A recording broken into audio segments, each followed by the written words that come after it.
আর আজ থেকেই ২৬-এর টার্গেটে ময়দানে নেমে পড়ছে তৃণমূল। বছরের প্রথম দিন থেকেই প্রচারে জোর দেওয়া হচ্ছে।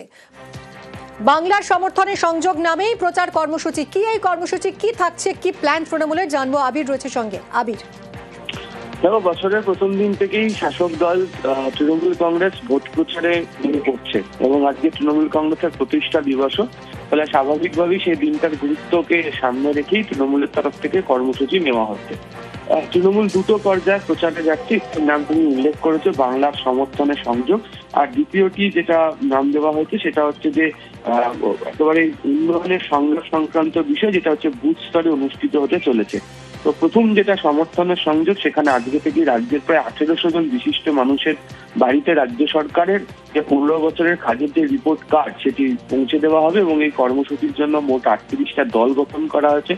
প্রত্যেক দলই সাংসদ, বিধায়ক, জেলা, ব্লক স্তরের নেতৃত্ব থাকছেন এবং বিশিষ্টদের কাছে একটা কিট পৌঁছচ্ছে, যাতে উন্নয়নের পাঁচালী যেমন থাকবে ঠিক তেমনি ভাবে মমতা বন্দ্যোপাধ্যায়ের লেখাকে চিঠিও থাকছে।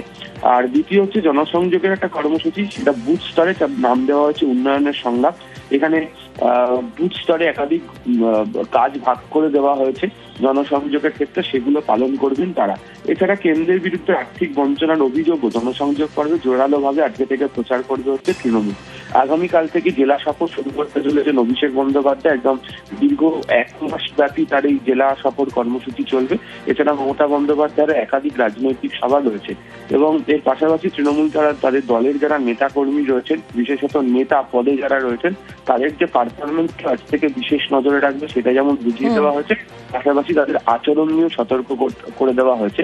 ঔদ্ধত্য বা কোনো অহংকারপূর্ণ আচরণ না দেখিয়ে মানুষের বাড়ি বাড়ি আজকে থেকে প্রচারে যাওয়ার নির্দেশ দেওয়া হয়েছে। ধন্যবাদ।